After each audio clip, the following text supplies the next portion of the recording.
Good evening, everyone, and welcome to the Village Board of Trustees meeting. It is April 15th, 2013. The first item of our business this evening is the Pledge of Allegiance, and I'm very pleased to introduce members of Brownie Troop 41629 and Junior Troop 40121 from Riley School. Ladies, if you want to bring up your presenter.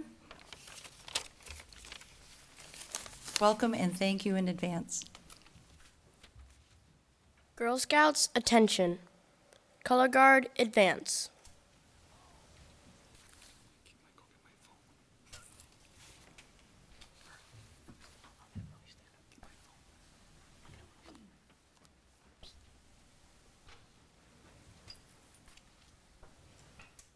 Color Guard, post the color. Would the audience please rise? Color Guard, honor your flag.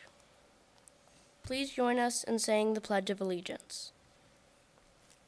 I pledge allegiance to the flag of the United States of America and to the republic for which it stands, one nation, under God, indivisible, with liberty and justice for all.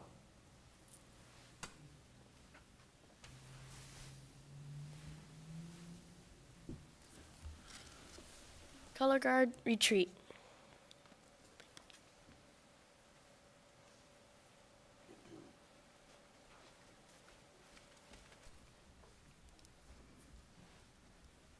Thank you, ladies, and let's give them a big hand.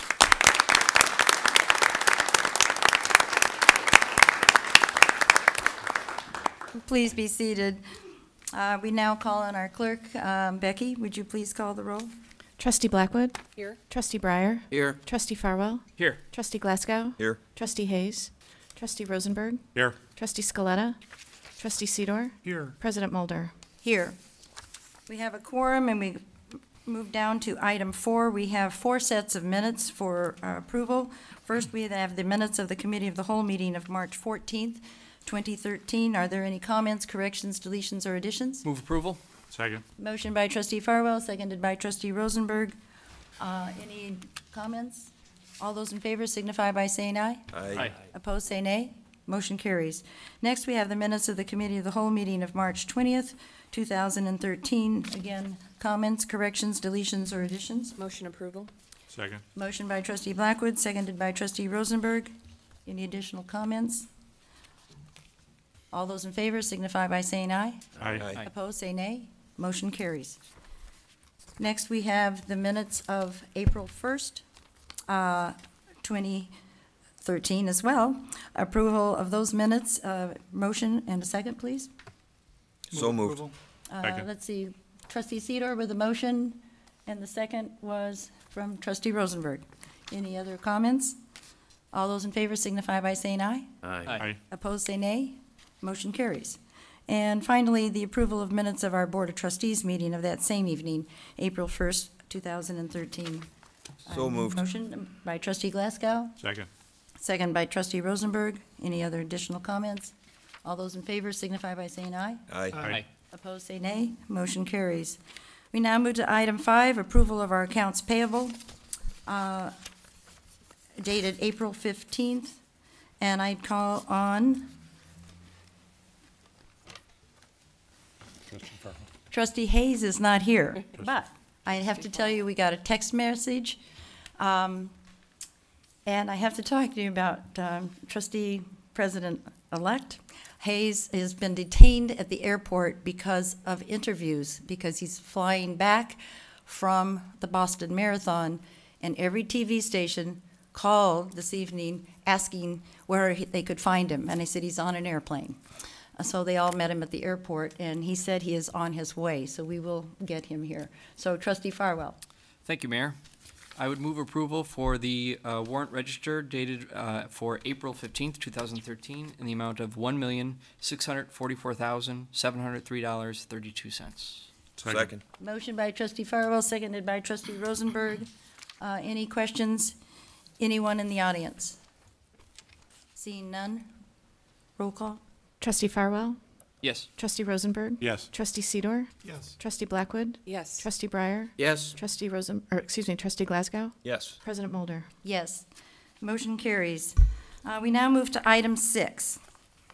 And item 6 is a fun congratulatory effort. We all know that we have police and fire, and we know that they're always there when we need them. But there's sometimes a competition. They want to know, who's really, really fast and all of these things. But then we have public works. And they're not considered emergencies except in the middle of the night when there's a water main break. And so they have to see how fast they can get the water main fixed before it floods the street or the intersection. So we have water tappers. I don't know if this is what they tap. But I'd like to invite some public works spokesmen. I think we have someone from the past that's going to come forward. Scott? You're in charge of all these water things, right? Yeah, more or less. Thank you, Mayor. I'm going to bring up our water tapping team, and I hate to correct you, Mayor, on your last public meeting, but Then don't. I guess you can't do me any more harm, I guess. But anyway, water main tapping is actually mimicking. It's not the water main break. An operation. It's not water main break repair. It's mimicking tapping a ductile iron water main with a corporation that's threaded in for a water service line. So the competition is under controlled conditions. It's above ground. It's not below ground, which is where these guys would normally perform this operation. I always thought it was a fire sprinkler. And it's done for time, but you also get points taken off for leaks and whatnot. So what it does is the guys tap the water main, they insert a corporation, they attach copper pipe to represent the water service line, and then install a faucet at the end and have to turn on the water to complete a water tapping run. So since 1999, our tappers have won the state championship 5 times. The 5th championship was won just 3 or 4 weeks ago down in Springfield. And so now the team of 4, who I'm going to ask to come up now if they would. Terry, Dave, why don't you guys come up and stand up here, and I'll introduce them. And then I'm going to bring up behind me Tony Cazzone and Dennis Bowe. Everyone knows Dennis. Yeah. He's our utility superintendent for 38 plus years here. Tony and Dennis are co-chairs on the Illinois Section American Water Works Association Trustee and Oversight Committee. And so they're going to present this trophy and medals to not only the tapping team, but also to you, Mayor. So I wonder if you could come down also and join the tapping team. Now, did we give their names? Terry Botterman, John Purcell, wave, so we all know, okay. Dave Norden and Ryan Holthouse? You're familiar to me. Thank you, Scott. Mayor, elected trustees, department heads, and other dignitaries here this evening. With me is my co-chair, Dennis Bowe. I'm Tony Cazzone, the chair of the water tapping contest. And like Scott had mentioned, this is an event that we do annually, part of our the Illinois Section American Water Works Association Conference. It's held annually in Springfield. And like all other conferences and conventions and whatnot, this is one of the highlights of our conference, and where they can demonstrate their competitiveness and some of their talents. I have the privilege this evening of making this presentation on a most historic evening, I understand, too. So, to the village of Arlington Heights, your team demonstrates not just the competitiveness, which is the spirit of our contest that we do every year, that's the nature of it, but you also demonstrate your leadership, your courage, and your competitiveness at the same time. I cannot commend you and highly praise you enough. This team also helps train the newly formed teams. Now, who would do that? Who would encourage others and show them some of the shortcuts to compete against them when they want to get first place? But these guys do this. We're very, very proud of them. and we're very proud of what they have done. So again, in the spirit of the Illinois Section American Waterworks Association, we want to congratulate you. We wish you the very best on your quest as you go on to the Nationals now at ACE 13 in Denver, Colorado. So Dennis will now present you with your first place trophy for your winning time of 1 minute and 37 seconds. That's pretty fast.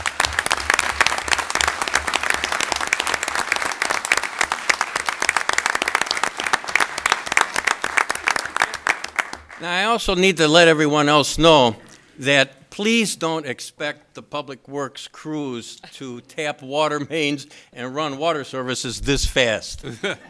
Less than a minute and a half. Again, they're doing it inside under ideal conditions. We do pressurize the pipe. It is under the house pressure that we're in.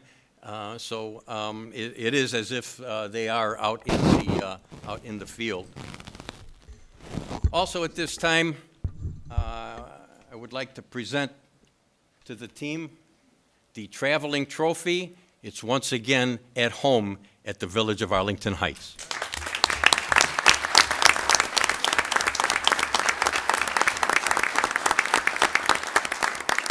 And Mayor, this was a collective decision on everyone's part, everyone from the Village of Arlington Heights. For you on this most historic evening, we want to present you with a medal also as and share in the enjoyment with our championship team, the Village of Arlington Heights, from WaterCon 2013.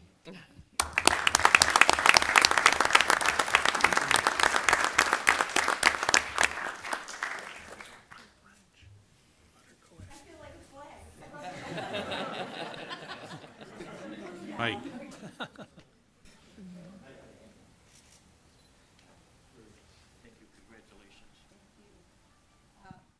I certainly want to thank the state of Illinois and all those involved in this competition.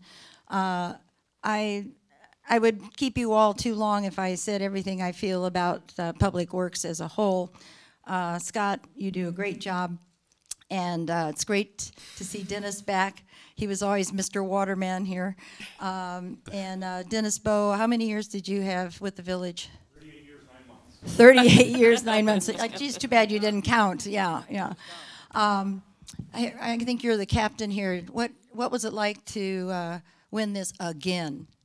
Oh, it was great. In the mic? Yeah, okay. One thing I got to point out is John Purcell here, he's a rookie.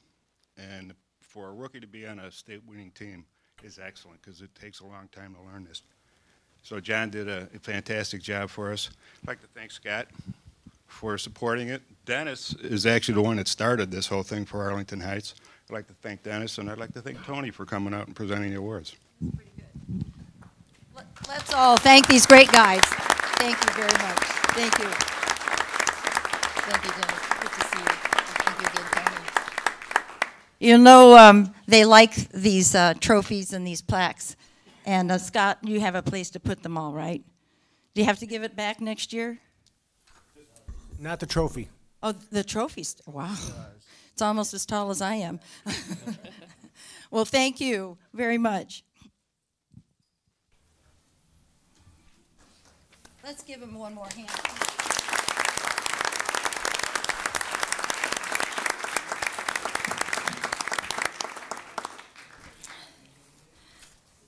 Well, I think we've all learned a little bit more about water tapping here.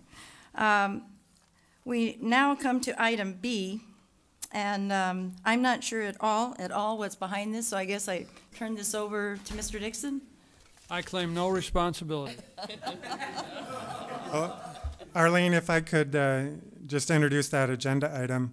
It is a recognition of Arlene J. Mulder, 20 years as mayor and 34 years as elected official in Arlington Heights. And just to start things off, I would like to call first on Trustee Glasgow. Thank you very much. Madam Mayor, I don't believe my mic is working well, so I'm going to go down here to the... There's this one. He's got it. I don't like those things. I always feel like Sally Jesse Raphael. I think I'm dating myself. No red glass.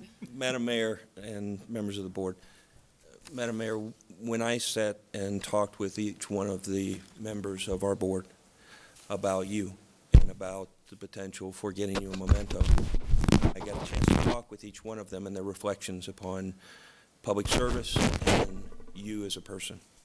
One of the common threads that came through each one of them was that someone who enters public service has a desire to serve and a desire to put the place that they live and the citizens better by using the tools of government to make a better place for all of us.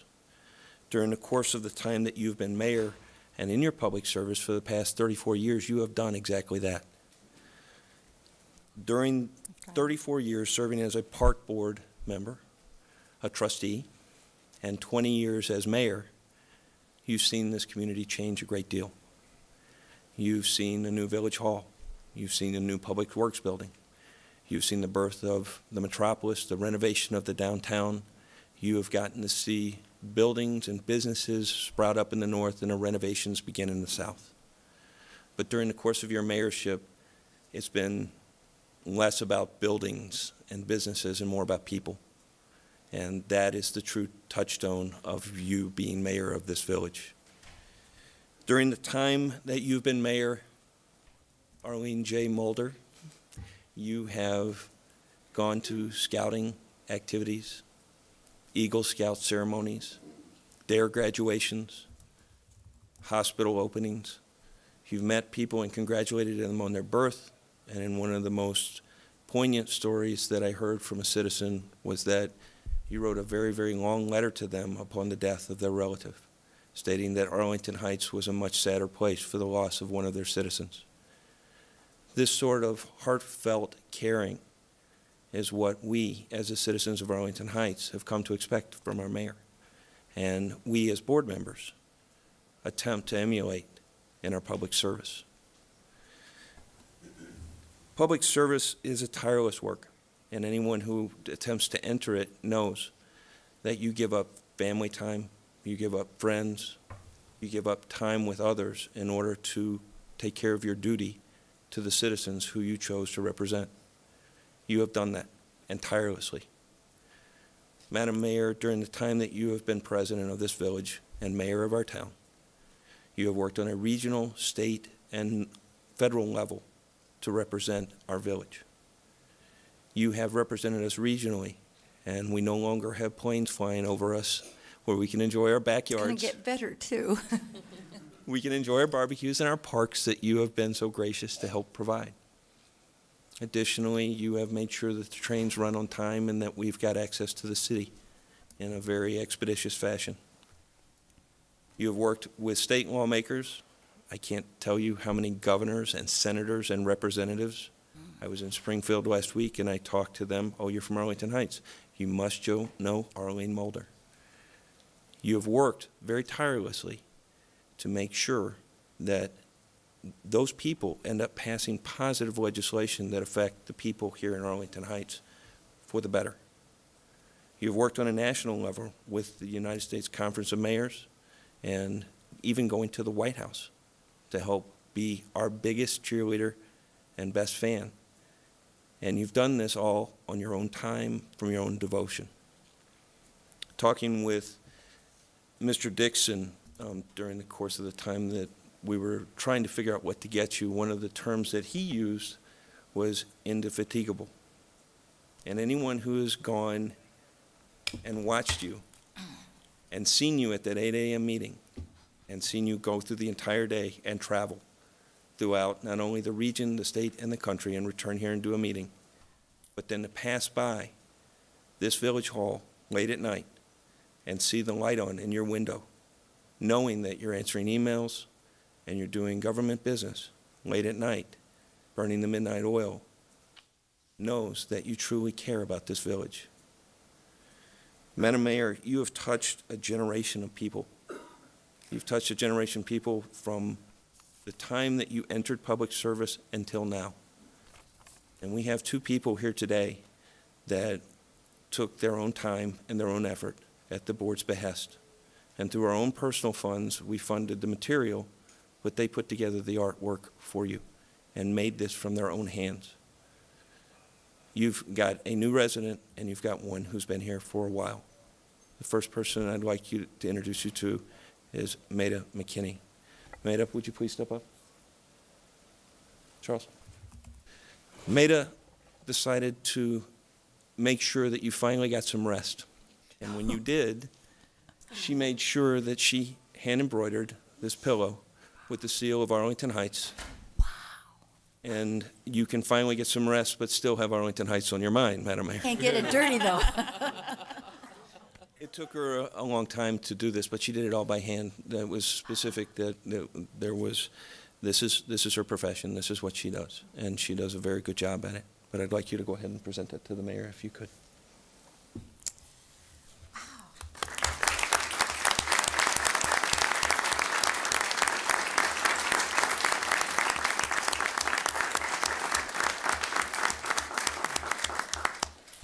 This is great, because not only does it have an A for Arlene, it has a horse. And I grew up with my daddy being a real cowboy, so thank you. This is beautiful. You kids can't lay on it or slobber or do anything on it, all right? I got some grandchildren here. Actually, they're all here. We can't see them all, but no, we can see 5. Okay. Madam Mayor, we also have an older resident, someone who was president of the Chamber of Commerce when you first came to office, Gary Granite, from Grand Frame. And I'd like, Gary, if you could. Gary put together some photos of you, which I think typifies what your mayorship is about. And what we did, and Gary, we just provided the raw materials, but we picked out from many of these your first day in office. Same suit. No. The fact that you were speaking for us at the U.S. Mayor's Conference. Your confidant and friend, Jack Siegel, who has guided you through the legal ins and outs of being a mayor, starting the Public Works project, the time where you ended up doing both your 4th of July ceremony and the tree lighting ceremony. But most important of all, Mayor, is the one in the corner where you're doing public service. That is something that everyone in this village has gotten a chance to see at some point, is the fact that you put service above self.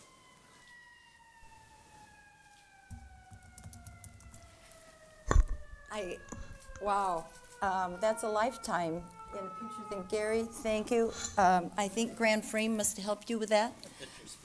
1,000 words. There you go.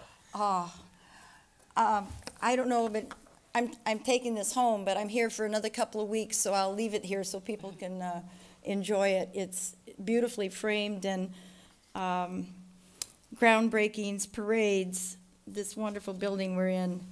Yes, we've had some wonderful times, and this, Mr. Siegel, I'm so pleased you're here. This is serving food, my mayor's Meals on Wheels, and the tree lightings at North School Park. And I'd be remiss if I didn't thank my wonderful friend Helen Horvath, who donated the money for the fountain in that park.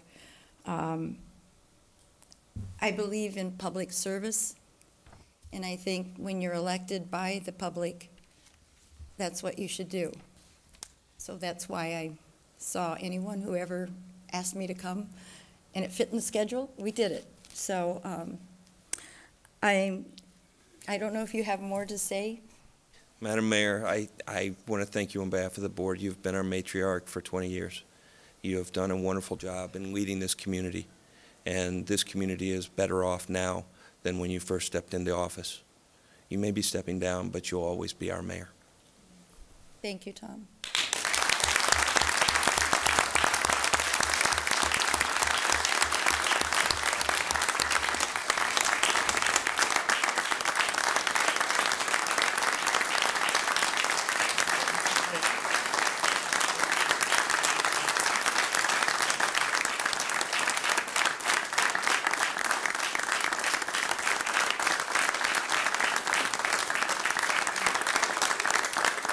I was going to say all these wonderful things, and I've been told to just keep my We do have a mouth lot closed. more in the program, so. Is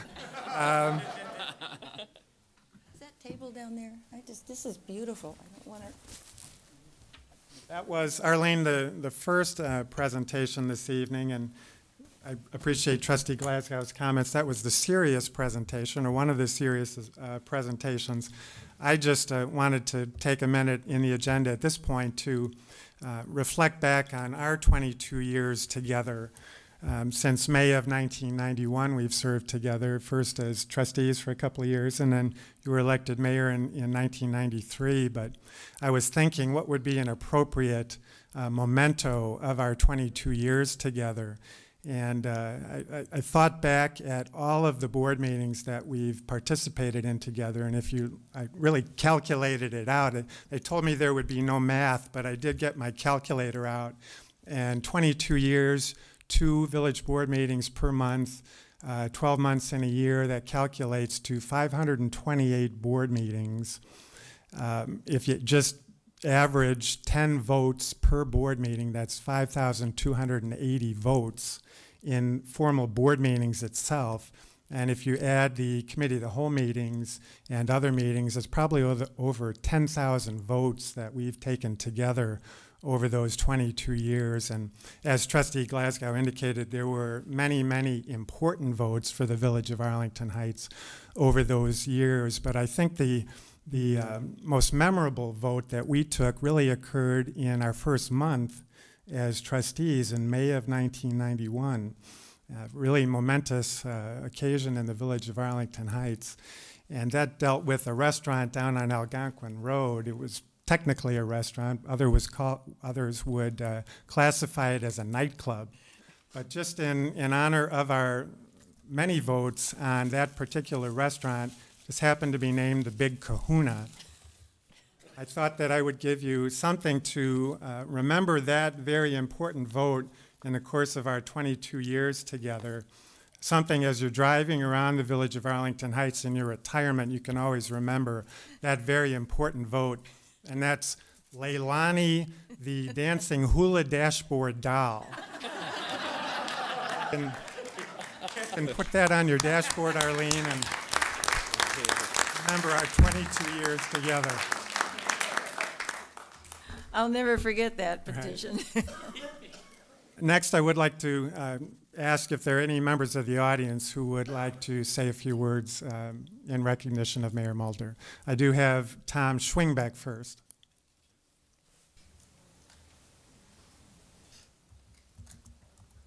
Oh my goodness, these look like eagles. Well, Mayor Mulder, I brought with me today a few of the Eagle Scouts that you actually attended their Eagle Court of Honor, and also some members of our troops and our leaders. And we brought a few cards signed by all of our scouts. I'm with Troop 32 in Arlington Heights. We're the oldest Boy Scout troop in Arlington Heights, and we calculated that you probably, since we're in office, have been to over probably 25 of our Eagle ceremonies, and we are certainly going to miss that. Trustee Glasgow, I couldn't have summed it up better. As mayor of our village, it's the Cub Scout events when we were at PAC 129 that you were always there, and every time we needed you at Troop 32, you were there for us, and we are truly going to miss that. And we thank you for everything that you've done for us at Troop 32. So. Thank you on behalf of the whole troop. Thank you very, very much. If every village had a scout program like we do here in this community, and I have to give it right back to you, it's the leaders. How long have you been a leader? About 12 years. 12 years. I know that there's some that have been there for all my 20 as mayor, because they're always at every one of those Eagle Scouts. And the consistency, and you young men are going to be all leaders. Probably one of you might be sitting up here at one of these points, maybe in this chair. So I thank you, the leaders, and those particularly. We know I have a grandson here who's going to work on his Eagle out in the East Coast, and so now he can see what it's going to be like to be an Eagle. I would ask the audience to please give a round of applause for our Boy Scouts, the best in the country.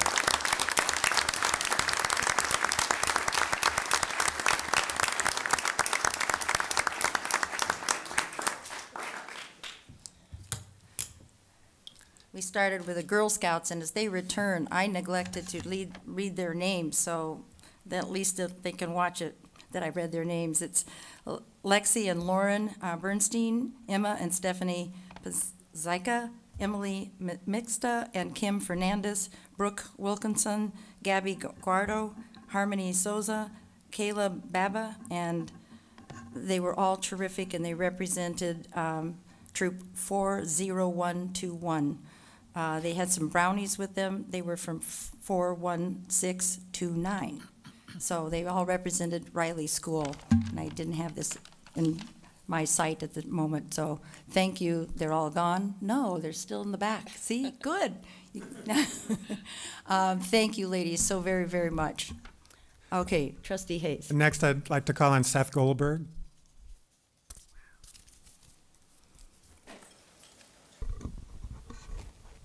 If I may, before I start, I would like Amanda, who's the representative of Muscular Dystrophy Association. She would like to say a few things. Hi, I'm from the Chicago Muscular Dystrophy Association district, and I know I've been here in the past to thank you for allowing the firefighters to fill the boot, which we greatly appreciate. And as a very, very small token of our appreciation, we wanted to recognize you tonight for your support of that. Without the support of the village, we wouldn't be able to do the things that we can to help the families that need us. There are 30 families that we help support in the Arlington Heights area. So we just wanted to say thank you and congratulations to you. Well, thank you, and thank you for all that Muscular Dystrophy does with those dollars. Sometimes it's coins, and we have a lot of firefighters right in the back of the room. So I'm very glad that you're here to note they don't get any better than the firefighters in the village of Arlington Heights. I'm not prejudiced at all, okay? Absolutely, and thank you very, very much for recognizing us. Absolutely. Seth. Thank you, Amanda. I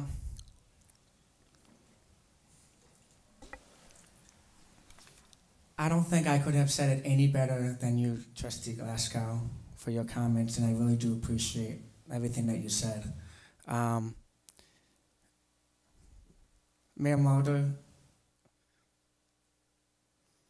you have been there for not just me, but you've been there for the citizens with disabilities. You have been one of our biggest supporters in this village. You have supported the members of the commission that I serve on. And it's because of you I have been able to serve on that commission, as well as all of your trustees. I wanted to be here today because for the last 20 years that I have known you, you have always been there for us, always. And even though I know you're not going to be the mayor in the next couple of weeks, and I want to congratulate Trustee Hayes on his election. We know you're not going anywhere. We know that. We can't get rid of you that quickly. But I wanted to be here. I want to be here today with the firemen, my brothers back there. We wanted to be here today to thank you for not only being there, but for being a big, huge supporter of muscular dystrophy. It's great and it's amazing to see the support of this community and the village that have given them the opportunity to raise the funds for research, to send kids to camp. Again, as I narrated before, I got a chance to experience for the last 8 years. And I cannot thank you enough. And I know Ted Peterson, who is the coordinator for this year's boot drive, as he has been the last 3 years, I know deep inside him in the union of 3105 and Bill Kidd, the union president, I know they could not thank you guys enough for supporting them and standing behind them for so many years, and I thank the staff for that as well. I just wanted to, before I give this presentation, I just want to remind everyone that May 3rd, the boot drive is going to be at all major intersections this year, Friday, May 3rd. Following that boot drive, Eddie's Restaurant on Northwest Highway has been very generous in letting us do a benefit that night at 7 p.m. with auctions, with proceeds going to Muscular Dystrophy Association. So we invite the community to come out for that. Now, Mayor Mulder, I got two things quickly. I got a plaque for you if you don't mind joining me down in the front, and if you can bring a microphone. And I also have another. Seth always have all the instructions. Okay. I also have a special presentation that I'd like to do for all of you guys. Amanda, can you please join with me?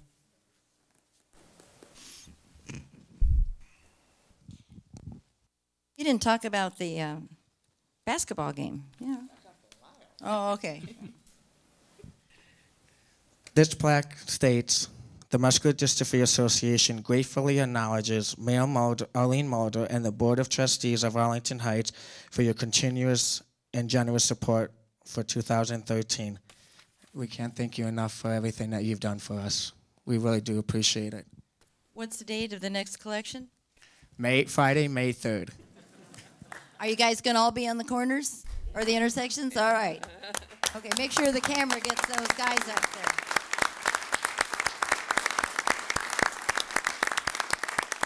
Well, I accept this on behalf of the absolutely fantastic, in my mind, has been, is, and always will be the best fire department in the state. They don't get any better. And thank you, Chief. Yes.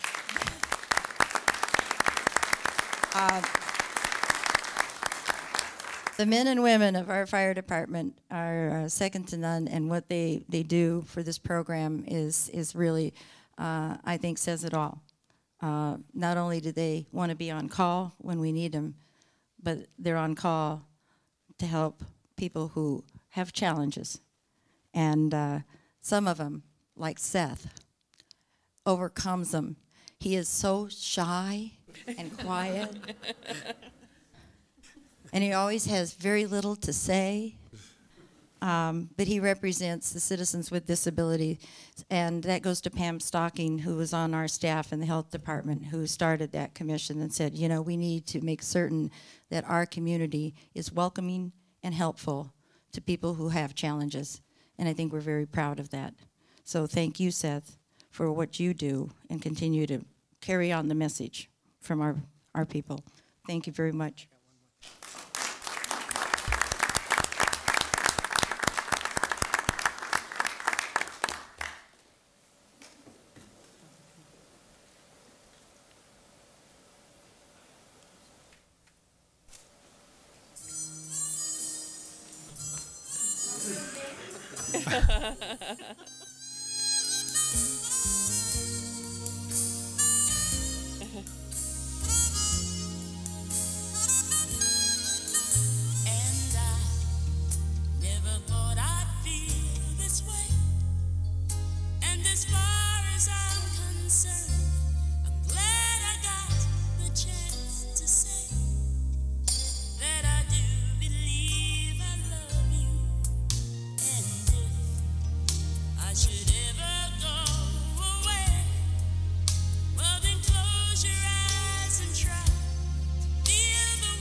I'm remembering, it was at the old village hall, and Seth signed a song, and you worked with some big folk singer who came, and I saw you in Washington.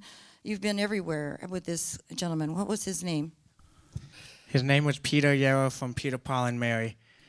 And it was wonderful. And like Mayor mentioned, it was something that the Village Board of Trustees at that time did not even expect.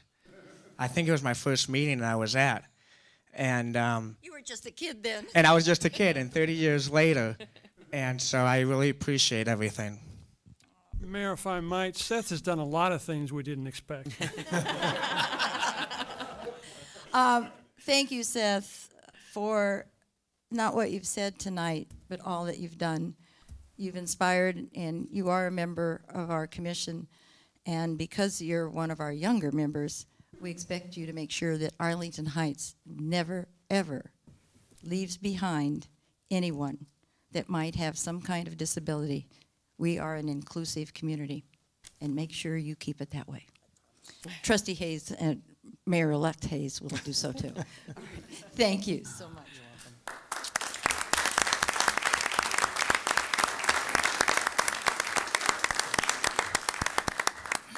We're never going to get through this agenda. And thank you to the Muscular Dystrophy Association as well. Next, I would call on Trustee Joe Farwell. Thank you, Trustee Hayes, or Mayor-elect and Trustee Hayes. What I'd like to do right now is if all the board members could join ourself and Mayor down the front here.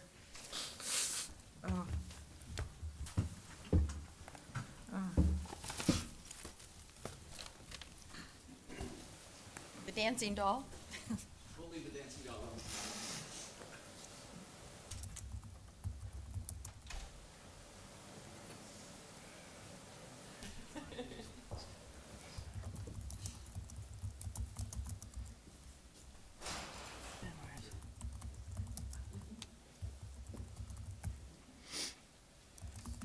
I promise, is this on? I promise we'll be short here. It says it's on there. Okay. Well, anyway, I promise this will be short, and obviously, with all the 20 years of service as mayor and president of our village, and an additional 2 as a trustee here serving the village for a total of 22 years, just in an official capacity, and probably your whole life long is an unofficial capacity. There isn't, well, short of Trustee Glasgow's words, no one person or one group of people can really, truly encompass and memorialize all that you have done for this village, for all of its families and all of its members. Simply, there aren't words to encompass that. So, of course, leave it to 2 attorneys to try. In 1997, you and I went out to lunch at a little bistro that had just opened up, and you had appointed me a member of the Housing Commission. And it was kind of one of those get-to-know-you sort of lunches. Of course, I was there with sweaty palms meeting the mayor of Arlington Heights, and we had probably what ended up to be a very long lunch. And one thing I remember most out of that lunch, and it carried through these 14 years later, was that you said, you're going to be appointed to a member of a commission that sometimes takes a tough position, and you're going to be in a position where not everybody's going to agree with you. And in those times, most importantly, try to build consensus. Take a look at the other side. What are their concerns about what you're trying to promote for this community? And try to build a middle ground and a consensus so that you can move forward. And that's truly where the community is served. And I took those were words that you spoke to me 14 years ago. And I tried to do that on the Housing Commission. And I had noticed that serving with my fellow commissioners, you probably said the same thing to them as well, because there was a strong sense of consensus building on that commission as well.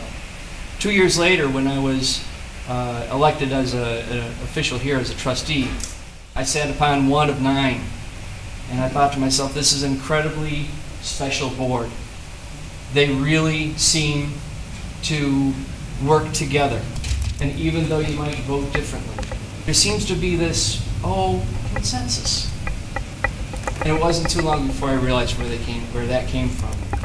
Fast forward, 12 years later, over half the board has changed since then. That's still that strong sense of special consensus building, where we all work together. We all might take some unpopular stances, and we might be on different sides of an issue. But we try to work with the village. We try to work with petitioners and citizens' concerns, and each of our own individual concerns. And we try to build a middle ground. And it's from there that we serve the village. And then we move forward. And despite how people might vote one way or another, once that vote's over, we move on, and we forge ahead, and we leave those arguments behind. And we again work together as a unit for the betterment of the citizens of Arlington Heights. Where did that come from? Because in my professional capacity, I've been in front of many boards, and you don't see that. And we've heard that, and how many times have petitioners come to us and said, this is kind of a refreshing way to work with a board that handles themselves in this manner. And it's all because of you. You've taught each and one of us, all of our commissioners, to work for the betterment of our citizens, to work for the betterment of the village and the administration. And that all came from you. And that wasn't a mistake. That was truly inspiring wisdom that you've given to all of us, and that we are going to take from this day forward, and in your name, as not as you step down, because I don't think that'll ever happen, but as you step aside, and we carry on, the village into tomorrow. I think, though, the one area where I really see where you used that gift that you have, that gift of building a middle ground, was truly forged in the fire of what could be possible altercation, was in the O'Hare Noise and Compatibility Commission. You can tell just from your expression. Think about this. A major municipal airport, given at any given time, any year, anywhere from the first to the third largest airport in the United States, surrounded by a number of bedroom communities.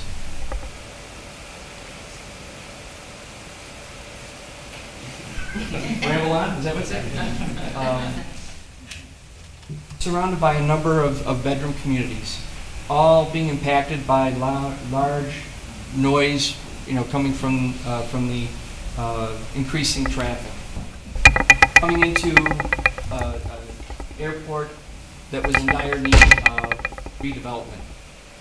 And through the years, as your appointment onto that O'Hare Noise and Compatibility Commission, and as you continue to forge through and work up that idea of consensus building with what was a group of strangers at that time, through that work, you were able to provide noise-reducing insulation to Bensonville and Elmhurst, Mount Prospect, Park Ridge, Des Plaines, parts of Arlington Heights, schools, so that teachers were able to teach their children without having to pause for their lesson plans to have some loud 747 land or take off, as the windows would rumble. You also were instrumental in providing or in forging ahead the idea of these hush kits on the existing landing kits, on the existing airplanes.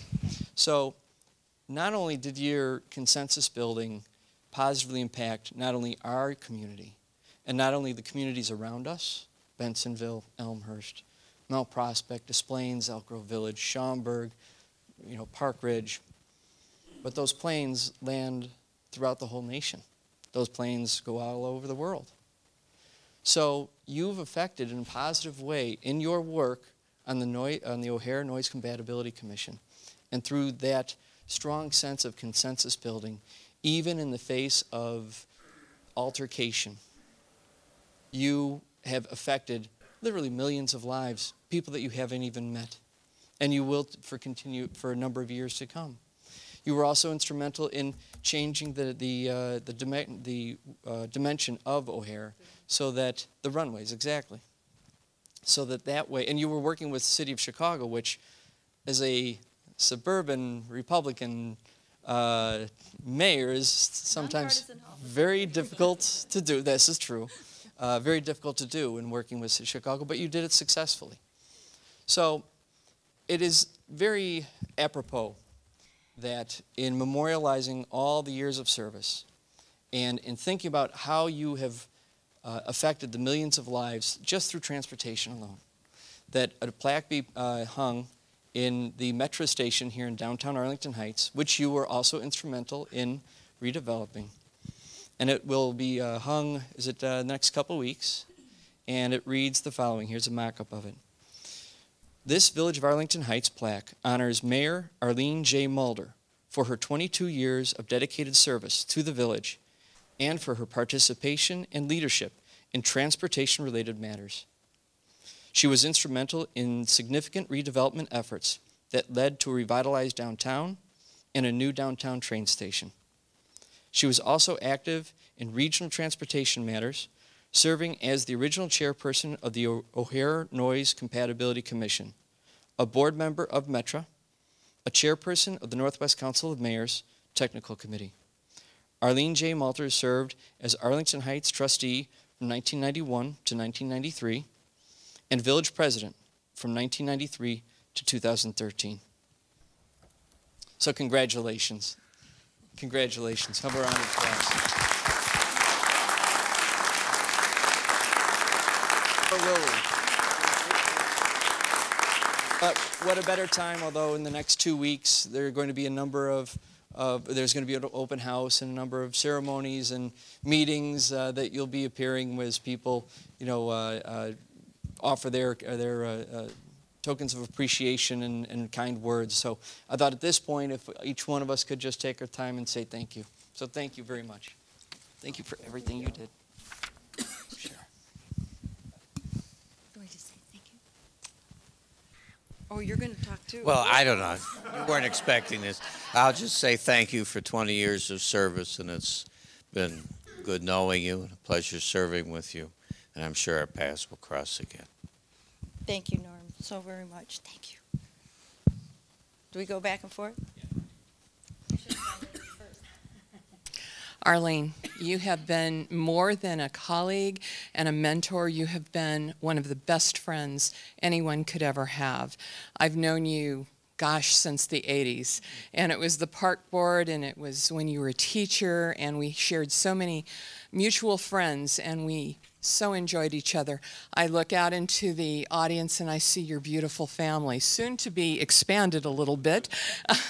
And I just want to say thank you for your belief in me as a trustee candidate and an appointment, and then further on going into the elections, and a whole new world opened up, and I just really appreciate it. And also for appointing me. I was one of your first appointments to the Plan Commission when you first became mayor, and I'll always remember that. And I took the oath very seriously then, and I still carry that in my heart today. Thank you for everything. Oops, I shouldn't have given it back. That's all right. Arlene, I've known you for, 20-some years as far as that goes. I was one of your appointees also, 12 and a half years on the board. I'll never forget the day you called me. I was in California on vacation and said, congratulations, you're the new trustee. It was a shock. But here I am today, 12 and a half years later. So thank you for everything that you've done for the village. You've been instrumental in doing so many things. I was there involved with you at the Noise Commission with O'Hare, fighting the airport on a week-to-week basis, trying to get the quiet that the residents wanted, and we've accomplished a lot since then. So I've seen you do a lot and run this village and do a great job and be instrumental in making it what it is today, a great community to live in. So thank you for everything you've done. I'm not one of your appointments. But I do recall 2 years ago on election night when I was elected, and you came to Sam's over by the Senior Center to join in the festivities and congratulate me. And it was a long night, and we were all sitting around a table. I believe Trustee Farwell was there too, and we were kind of having a joke because it was Trustee Stengren who was stepping down at the time, who sat to your left for so many years. And I jokingly said to the mayor, I said, you know, so do I get Trustee Stengren's seat right next to you? And the silence filled the room, and you could see where I sit. You know.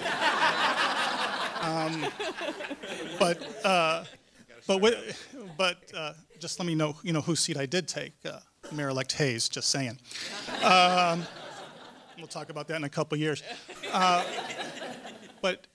You know, we've only been together for a couple years. However, after my first election, the first election time I ran 4 years ago, and I sat in the audience quite a bit of time, I learned from there.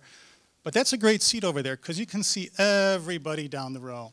And I've watched you for 2 years, and I've silently learned from you for 2 years. And all the things that Trustee Glasgow said and Trustee Farwell, and I learned from listening. And it's a great seat, and I want to thank you for sticking me on the end. And thank you for everything you've done. And it's been a pleasure for only 2 years out of your 20. However, it's been a good 2 years, so I thank you. Well, last but not least, Arlene, you've set a very, very... Do you want to say anything else, Tom? Yeah, oh, okay. He did already. Yeah, I'm at the other end. Do you want to say anything else? Okay. Last but not least, Arlene, you set a very, very high standard over the past 20 years as mayor. And unfortunately for the next mayor, thanks a lot, I have some very big shoes to fill. And I just hope that I can come close to the standard that you've set for this community and for all mayors in not only the northwest suburbs, but for the state of Illinois and our fine country. And you are going to get a chance to speak, but just remember, a lot of us have to work tomorrow. So okay. We do have one final presentation. There it is. Well, no, this is a little more special, Arlene. There is a proclamation that I would like to read on behalf of the Village Board. Whereas Arlene J. Mulder served as village trustee from 1991 to 1993 and as mayor from 1993 to 2013. During her 22 years of devoted service to Arlington Heights, she has served this community with her heart and soul until retiring as mayor in May 2013. And whereas she has always considered it a great honor to serve the public, and she did so with the utmost respect and diligence. Her humility, earnestness, professionalism, and undaunted dedication to Arlington Heights were key elements of her leadership. Her 22 years of elected service has been an exceptional gift to this community and has positively influenced Arlington Heights. And whereas Arlene J. Mulder has an inclusive style of leadership, she believed in teamwork and consensus building. She was undaunted in serving as a conduit, bringing all sides together to work towards a common goal. Her approachable style and teamwork led to many success stories for the village. And whereas, during her tenure of service, the village has accomplished much to be proud of, including a revitalized downtown area, new downtown train station, a full interchange at Arlington Heights Road and I-90, redevelopments of key retail areas such as the Annex and North Point along the Rand Road corridor, plus new developments throughout the village. And whereas Arlene J. Mulder leaves a rich and remarkable legacy, the village board and village staff have been greatly inspired by her devotion to the public and her unwavering commitment towards making Arlington Heights a better place to live, play, and work. Her guidance and direction has positively influenced this community and has left an indelible mark on the history of Arlington Heights. Now, therefore, I, Thomas W. Hayes, Mayor Pro Tem, along with the Village of Arlington Heights trustees, do hereby proclaim Sunday, April 28th as Arlene J. Mulder Day in the Village of Arlington Heights. This day coincides with a public open house held in her honor at this Village Hall. The community is encouraged to recognize and appreciate all she has done for the betterment of the village over the past 22 years as a dedicated village trustee and mayor.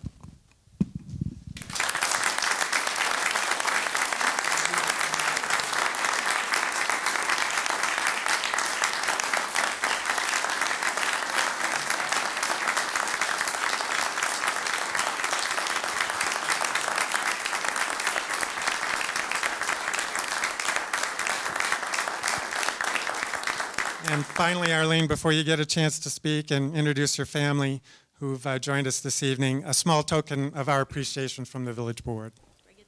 You could open it now, sure.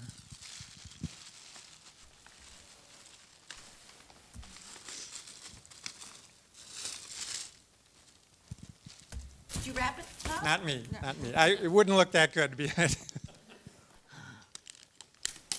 suppose I'm supposed to open it? Yeah.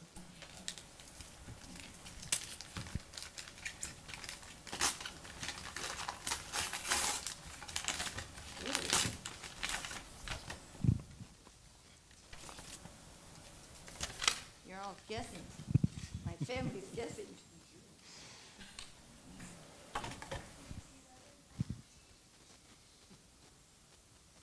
Whoa. A beautiful watch with sparkly things in it. Whoa, careful.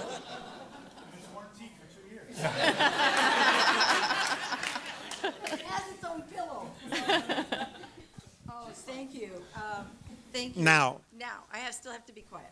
No, now is time. Oh, but my notes are back there. Okay, do you want to come back here? Yes. Okay. No. Thank you. Time is priceless. And 20 years, it's, as I've heard it today, seems like a long time, but it's like the blink of an eye. I'm going to be really brief, because I'm going to say something later when I think about it.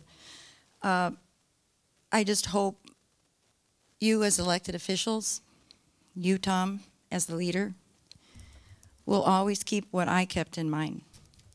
And every single one of those people who are residents or business owners, they're your boss. And if you treat them like your boss, you'll always at least listen. Can't always say yes, but you can understand and make certain that the elected officials are here to serve.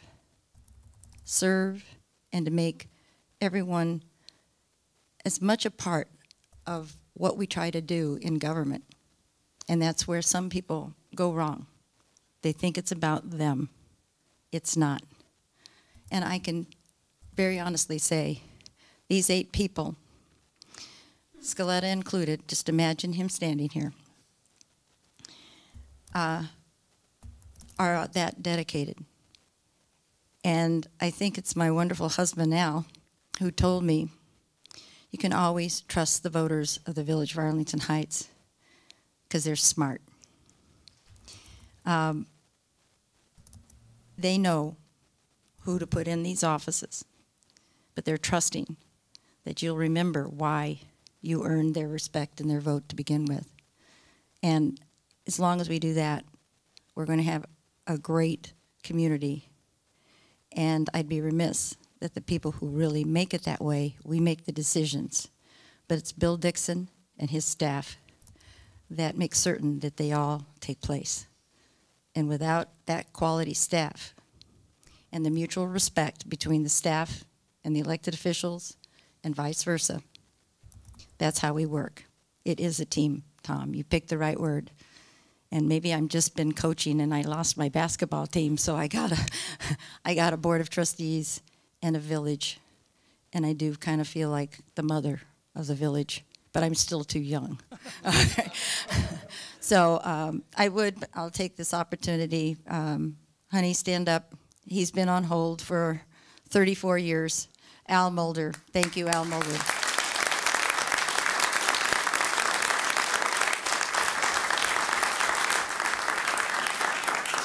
Besides paying my bills, he spent a lot of nights fixing his own dinner because I couldn't get home from one meeting before another meeting. And I've traveled, as been mentioned, by different groups, but I've always tried to put out Arlene from Arlington Heights. And I was always trying to represent you. My 3 children, Michelle, here from the Boston area, not such a happy place today. And Michelle Skirbin, can you stand, Michelle, and wave? My oldest, or our oldest. We have number 2, Allison Marlowe. Allison's a little closer, not close, but a little closer. She's in St. Charles. And my son, Michael, that many of you know, he works in town, and his beautiful wife, and his 2 children. Stand up. Kara.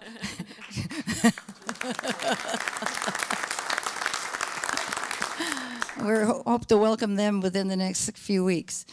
And I have wonderful grandchildren. My one-to-be Eagle Scout, almost there, Reese Skirbin from the Boston area. Stay standing, Reese. His, where's his brother, Maximilian?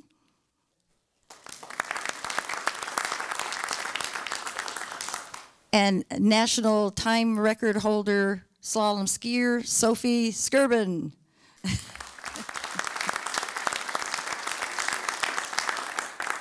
Stay standing while we get the Marlowe kids, and we have Samantha Marlowe. She's taller than her grandmother already. And her brother, Ethan Marlowe. So my 5 already here, grandchildren, and my 2 Mulders, that a boy and a girl that we are anxiously awaiting for. The family that also has paid a price for me missing a few birthdays and events. Thank you all so very much. And the rest of the village of Arlington Heights, the citizens, I feel you're my family as well. So thank you very, very much. And we better get on with this meeting.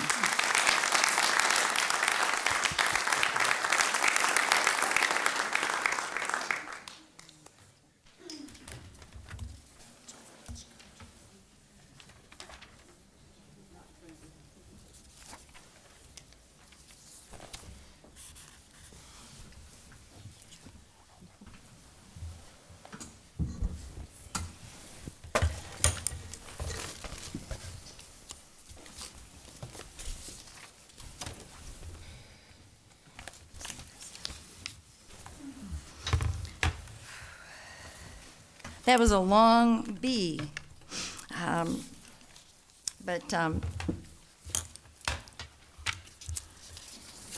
We'll move now to page 2. Normally we get there a little earlier than now. We have no public hearings. Citizens to be heard, yes we do. Let's see, Cheryl Hogan. If you'd like to please come up. And thank you, People's Bank. Cheryl Hogan, is she still here? She must have left, okay. Lynn Carroll,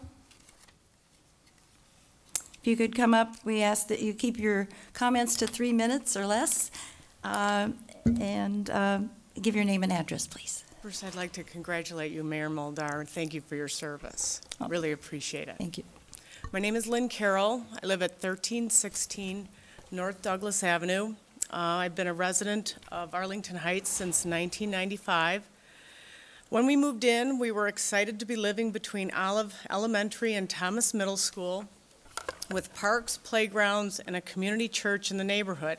It's a residential area with well-established 100-year-old trees lining quiet streets.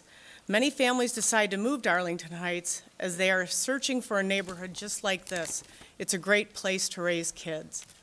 My sons had the good fortune to walk to Olive and Thomas schools, and I felt very safe having them wander the neighborhood with friends, riding their bikes, playing at Greens Park, ice skating and sledding in the winter. However, and I would assume all of you are homeowners, I would ask you what your thoughts would be if you learned there's a plan to tear down 8 single-family homes with nice yards and beautiful trees behind and adjacent to your home, to put in a Walmart-sized parking lot that is primarily used 1 day a week. Well, you might say it was our choice to move by a community church, but it is a church in a residential area. In fact, there are more than 20 churches in Arlington Heights located in residential areas. What would happen to these neighborhoods if this plan is allowed? Would this mean that anyone looking at purchasing a home near a church in a residential area should be concerned about a possible parking lot or expansion? If this happens, our neighborhood will never be the same. I welcome anyone who has not seen the area in person to come out and look. We would have blacktop from Thomas to Olive streets, and neighborhood safety would be compromised on a daily basis. I think you all would agree nothing good happens in parking lots that are empty most of the time. I would ask all of you, if we are truly the city of good neighbors, we need to say no to this plan and find another way. Thank you very much. Thank you, Lynn, very much. Kim Fuller, please.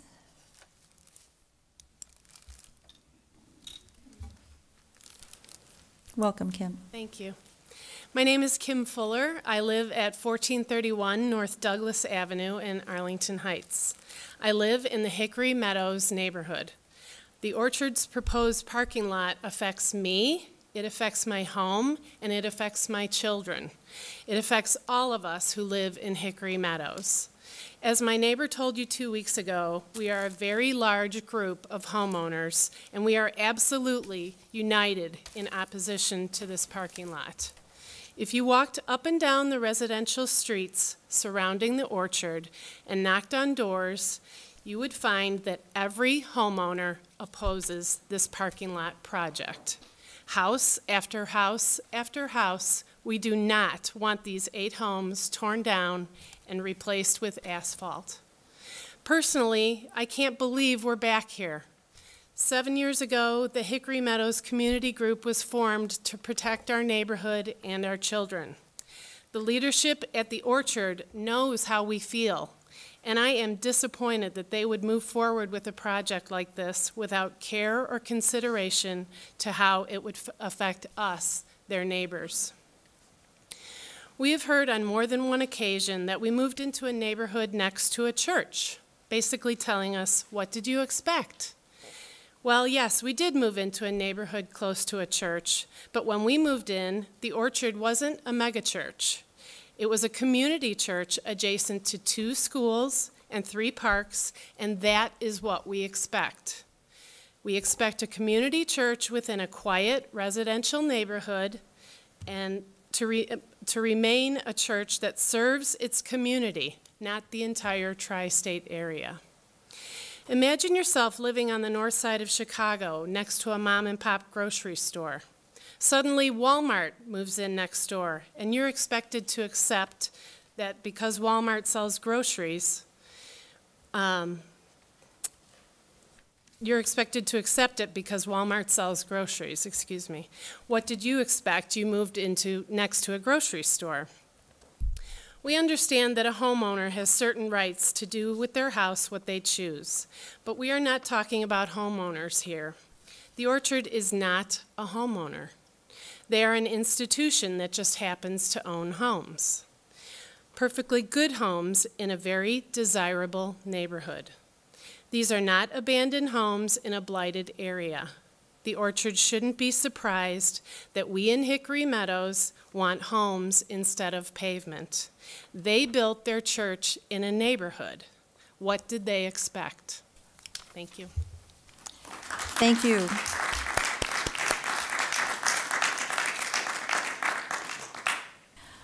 Trustee Hayes. Thank you, Mayor Mulder. Certainly the board has not gotten to the point of discussion on this issue, and certainly not to the point of a vote on this issue, as my understanding is that a formal petition has still not been presented to the village. But in the interest of full disclosure, I will not be participating in any discussion or vote on the Orchard proposal should it be submitted to the village. I have 2 potential conflicts of interest that would really mandate that I recuse myself from any discussion or vote on this issue. First, I'm a member of the Orchard Church, and second, my wife's cousin and her family live in one of the rental homes in the cul-de-sac, and so I have two potential conflicts of interest, and I will not be participating in any discussion or vote on this issue. Thank you, Trustee Hayes, for making certain everyone is aware of your challenge. You're lucky you can just recuse yourself. Different opinions there.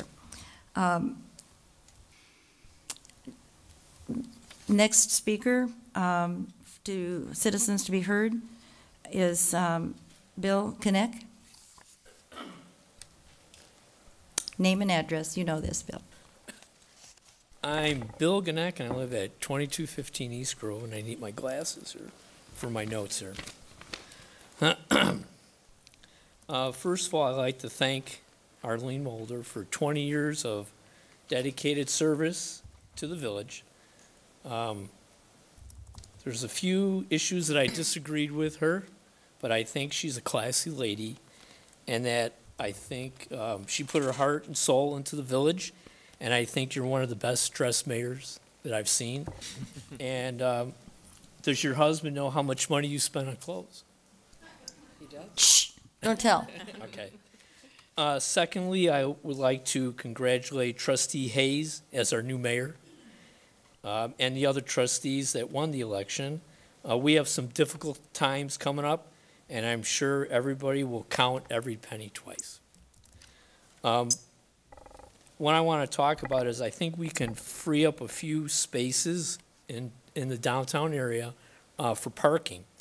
I myself ride a motorcycle, and the other day I was in town and there was 3 motorcycles that were parked that were taking 3 full car spaces. I was in a town out in British Columbia where they took one parking place and they split it up to 3, where they would put 2 lines in the center. You would get 3 equal spots. I think it's plenty of space for a motorcycle to park. We would free up spaces. We had 3 motorcycles the other day, so they took up 3 car spaces. We could make that just 1 space. The only cost we would have would be to make up a sign, put some lines there in the thing, put it in a designated area where no one will hit the motorcycle. Last year, my Harley Davidson was hit by a young girl backing up and actually pushed the bike 3 feet.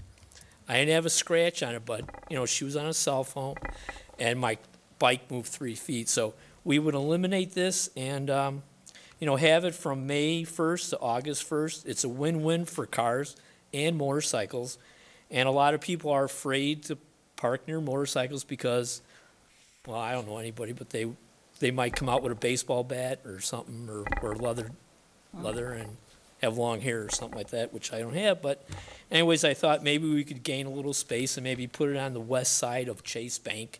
There's 3 spots right there, and that would, there's a lot of people riding mopeds and motorcycles, and it would kind of free up a couple spaces. That's all I have to say. Thank you.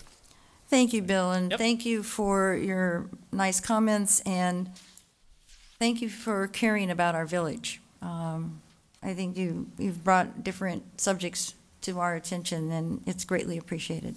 Thank you. Were there any other blue slips? Okay, that concludes our citizens to be heard portion. We now move to our old business. We have a report of our closed session of March 18th. That's when we meet after our regular board meeting. Trustee Farwell. Thank you, Mayor Mulder. I move now, as I did that evening, to destroy the closed session tapes from the meetings of 11/1 of 2010, 4/11 of 2011, 5/2 of 2011, 7/5 of 2011, 8/15 of 2011, and 9/6 of 2011, as they have been held the mandatory 18 months per state statute. Second. Motion by Trustee Farwell, seconded by Trustee Rosenberg. Any additional comments from trustees? Seeing none, we have a motion and a second. Voice vote. All those in favor signify by saying aye. Aye. Opposed, say nay. Motion carries. And we can move now to the report of this evening, April 15th, where we had 2 motions this evening. And the first came from Trustee Glasgow. Thank you, Madam Mayor. I would move to recommend that the Village Board of Trustees recommend to the Liquor Commissioner the issuance of a Class AA liquor license to C57 Operations, LLC, doing business as Circa 757, located at 101 West Campbell Street, former Grand Station and People's Bank. Second. Motion by trustee Glasgow, seconded by trustee Sidor. Any additional comments? All those in favor of the motion signify by saying aye. Aye. Aye. Opposed, say nay. Motion carries. Liquor Commissioner will definitely consider that. We have a very exciting new business coming to fill a very prominent corner, the former Grand Station. So we're really looking forward to it. Second motion came from trustee Sidor. I don't know how many times I'll be able to say this evening, but thank you, Madam Mayor. I'd be happy to move to concur in the mayor's appointment of Scott Delaney to the Arts Commission with a term ending April 30th, 2016. Second. Motion by trustee Sidor, seconded by trustee Blackwood for this appointment. All those in favor signify by saying aye. Aye. Opposed, say nay. Motion carries. Scott, are you with us?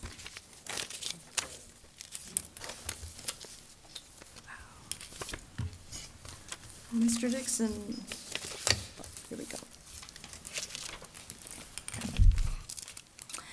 Just right to the microphone.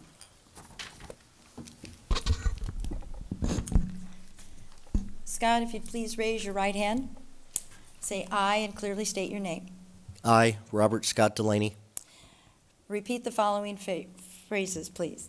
Having been appointed to the office of having been appointed to the office of the Arts Commission the Arts Commission in the Village of Arlington Heights in the Village of Arlington Heights in the County of Cook, in the County of Cook, do solemnly swear and affirm do solemnly swear and affirm that I will support the Constitution of the United States that I will support the Constitution of the United States and the Constitution of the State of Illinois, and the Constitution of the State of Illinois, and that I will faithfully discharge the duties and I will faithfully discharge the duties of this office according to the best of my ability. I have no doubt. If you would please come forward, Scott.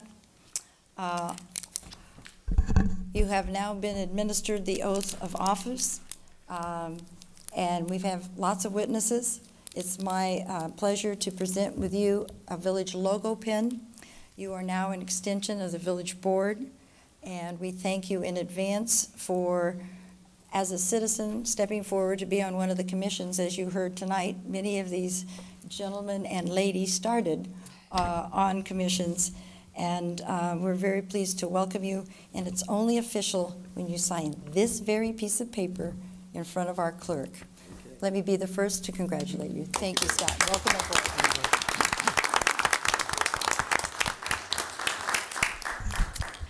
While Scott signs his oath of office, we welcome him to be part of approximately 180 residents who volunteer. And as you heard earlier, many of them serve for quite a few years. And as I look in the audience, there's many members here too. We do have 18 boards and commissions that some are statutory and some are the ones who do a lot of activities for us to have fun as residents, and that's like special events, and our Arts Commission, who continually have wonderful events that we all enjoy as residents.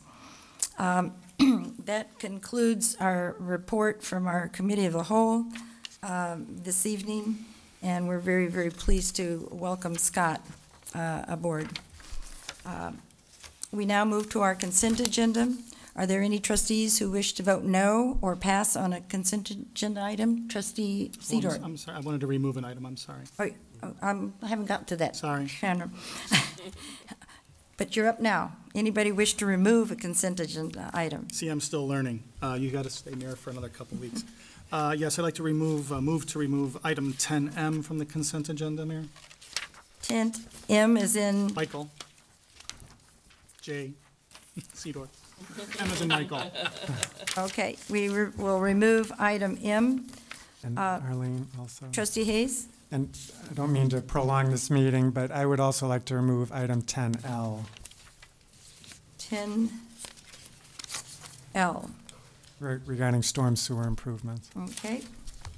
Any other items to be removed for further discussion? Seeing none, could I have a motion for the approval of the other items on the consent agenda? So moved. Second. Motion by trustee Glasgow, seconded by trustee Rosenberg.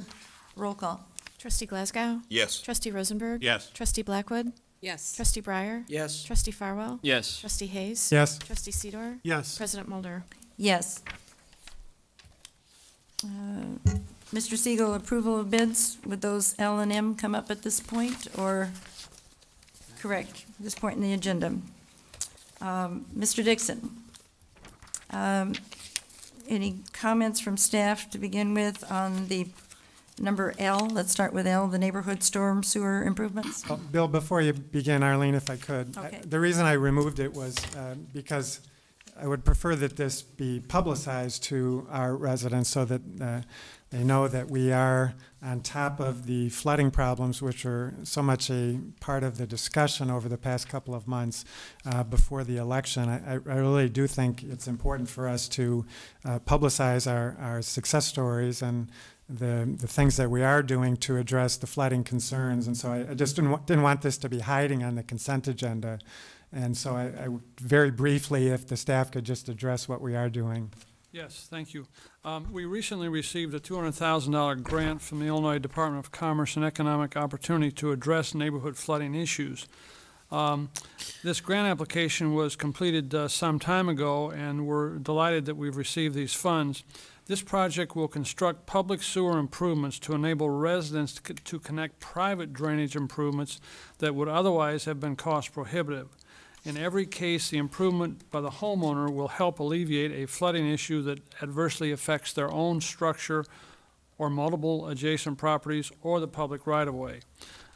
We received a number of bids and have recommended this evening that the board approve the bid of American Underground in the amount of $166,644.11. That project will be funded 100% by the grant we've received, and American Underground was the low bidder. And unless Mr. Shirley has something to add, I would just wanted to make sure that that was part of the discussion and the residents heard what we're doing in that regard. So I appreciate that. Anything to add, Mr. Shirley? Okay, then I would move approval. I would second. I agree for the same reason that it should have been brought out. I want the neighborhood to know that we're doing things to address the issues that they brought forward in the past. Okay, we have a motion by trustee Hayes, seconded by trustee Glasgow, and a comment from trustee Breyer. Bill, are there any specific neighborhoods or locations that have been suggested for this work? Mr. Mastrelli, would you comment, please? Thank you, Mr. Dixon. Trustee Breyer, this program has been in the works for a couple of years. What this does is encompasses more of the minor flooding issues that occurs throughout the entire village. What we've done in the past is we've looked to the residents to improve the situations of backyard drainage issues. What this program does, and with the approval of funding from the village board and our grant, what we're doing is we're extending public improvements to the backyards of single-family homes, where then the homeowners can then install privately maintained and installed improvements such as drainage systems that will then tie into the public system so they can relieve the flooding in their backyards. This is a smaller level than the flooding reviews and the flooding studies that we're doing presently in the separate sewered areas and the combined sewer areas. This is kind of a third tier, a lower tier, but it's very important because there are areas that most of these structures are isolated in terms of where we can have improvements. And at the engineering department level, we were able to design the plans in-house and provide an alternative for these flooding issues. Okay. Trustee Rosenberg?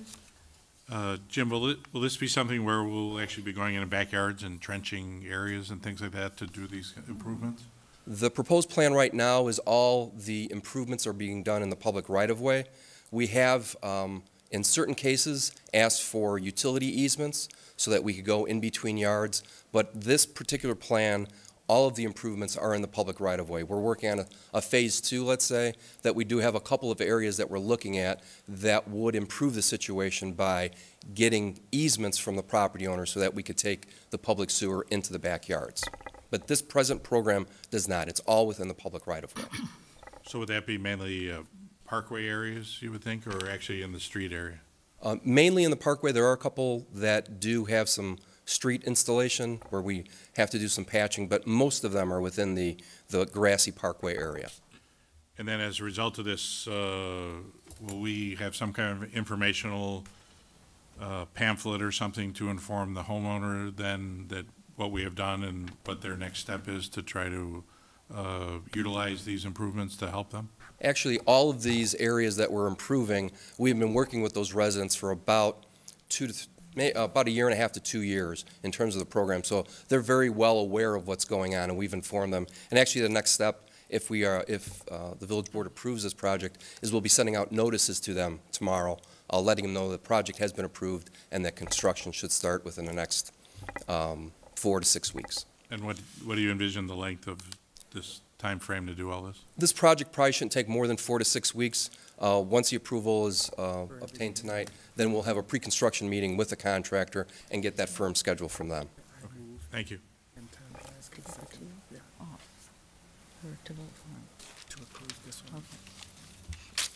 Trustee Blackwood. Jim, I was just going to ask you, this is in conjunction with overhead sewer installations. Now, this, even though overhead sewers are basically half and half with the village and the resident, but together with the sewer improvements, this should make some strides into making the overall effort much better in these neighborhoods, correct? Yes, this particular program is really looking at the surface water that is accumulating in, mainly in people's backyards and creating a nuisance and a potential problem for structure flooding.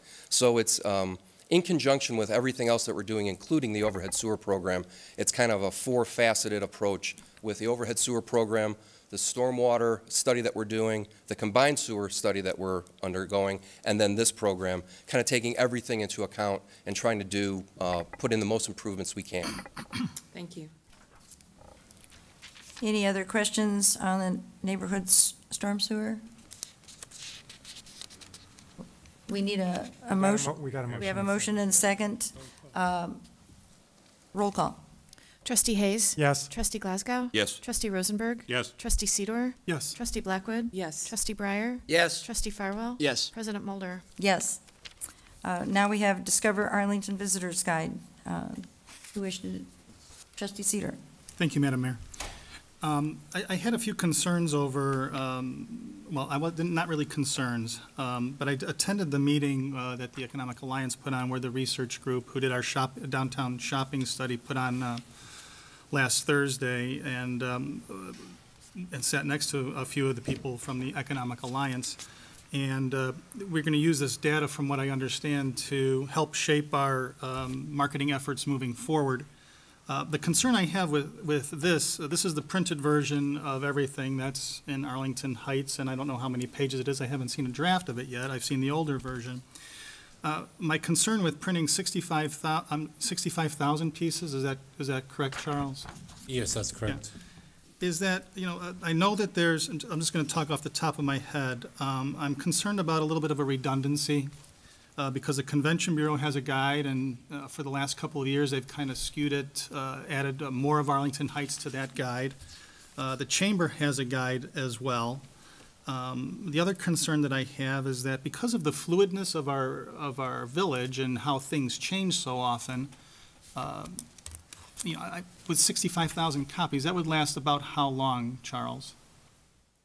Trustee Sidor, these go in the hotel rooms, so we check on them, and sometimes they, will last, have quite a long shelf life. They also get sent to various entertainment venues in the community, and this came out of a meeting, or several meetings that we had with the Chamber and the Convention Bureau a few years ago to identify how we could keep our visitors coming to our hotels in Arlington Heights. So this is one part of it.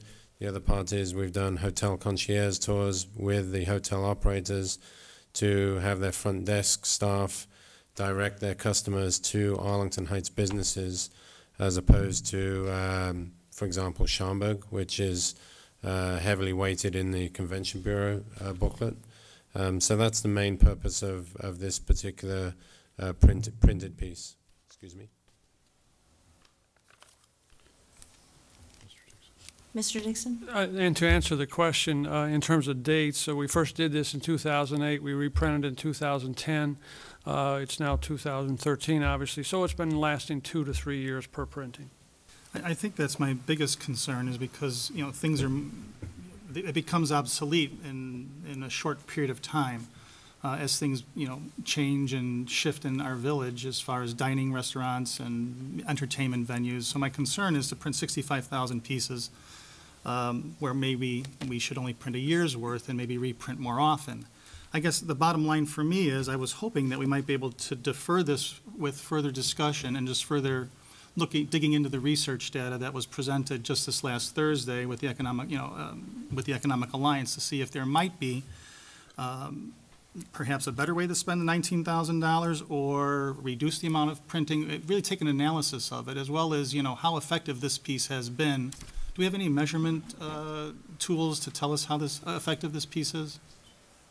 Trustee Sidor, we don't have specific numbers as far as, you know, how people have looked at it in their rooms and then used it. We do know that as a result of doing this with the hotels, some of the hotels you'll see use their buses to bring customers to restaurants like Peggy Canane's and Metropolis. So we know, you know, that is happening, whereas it wasn't happening before. We certainly can take another look at this and you know, evaluate it further with the Arlington Alliance after they've looked at the survey, and then, you know, bring back a more detailed recommendation to the board. The reason it was put forward now was we do have money budgeted, so if we were to defer it, it may need a budget amendment in the future, but certainly the board could approve that. The other reason it's coming forward now is it was deferred to allow the Alliance to evaluate and make their recommendations to the board last year on the Discover program, and also to get some of the data from the Public Research Group survey.